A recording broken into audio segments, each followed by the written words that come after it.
లక్ష క్యూసెక్కుల నీళ్లు, ఒకటి కాదు రెండు కాదు, లక్ష క్యూసెక్కుల నీళ్లు కన్నెపల్లి దగ్గర కిందికి సముద్రంలోకి వృధాగా పోతా ఉన్నాయి. ఇవాళ లక్ష క్యూసెక్కుల నీళ్లు కిందికి పోతుంటే వృధాగా పైన మొత్తం రిజర్వాయర్లన్నీ నోరెళ్ళు పెట్టి చూస్తూ ఉన్నాయి. పైన మిడ్మానేర్ కావచ్చు, కాళేశ్వరం, మరి మొత్తం ప్రాజెక్టులో ఉన్న ప్రతి రిజర్వాయర్లో కూడా ఇవాళ నీళ్లు లేక రైతులు మరి కనీసం నాట్లేసే పరిస్థితి లేదు.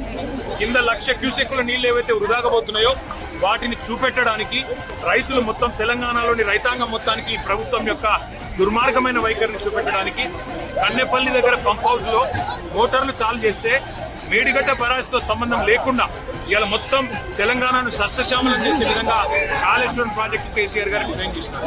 ఇవాళ బ్యారేజ్ తో సంబంధం లేకుండా, మేడిగడ్డ బ్యారేజ్ గేట్లతో సంబంధం లేకుండా మరి 93.5 మీటర్ల ఎత్తులో గోదావరి ప్రవహిస్తే చాలు ఈ నీళ్లు కన్నెపల్లి పంప్ హౌస్ లో మోటార్లు చాలు చేస్తే ప్రమాణంగా నీళ్లు ఇవ్వచ్చు, రైతులు నాట్లేసుకోవచ్చు.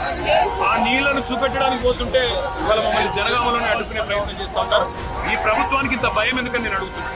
కింద లక్ష క్యూసెక్కుల నీళ్లు వృధాగా పోతుంటే చేతగాని ముఖ్యమంత్రి నీళ్లు ఒకవేళ ఇస్తే మళ్ళా యూరియా ఇయ్యాలి, నీళ్ళు ఇస్తే పంట కొనాలి, మద్దతు ధర ఇయ్యాలి, నీళ్ళు ఇస్తే నీళ్లు వస్తే బోనస్ ఇయ్యాలి.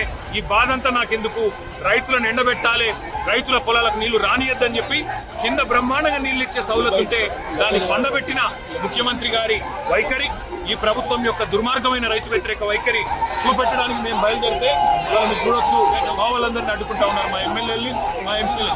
అందుకే మేము అనేది ఈ ప్రభుత్వాన్ని దమ్ముంటే శాతనైతే మంచి పనులు చేసుకెళ్ళి ఇవాళ ఉద్దేశపూర్వకంగా మమ్మల్ని అడ్డుకొని వరంగల్ జిల్లాలోనే మరి ఇక్కడికిక్కడే ఆపాలని మీ ప్రయత్నం ఏదైతే ఉన్నదో ఖచ్చితంగా పోలీసులకు మరలబడైనా ఇక్కడి నుంచి పోతాం.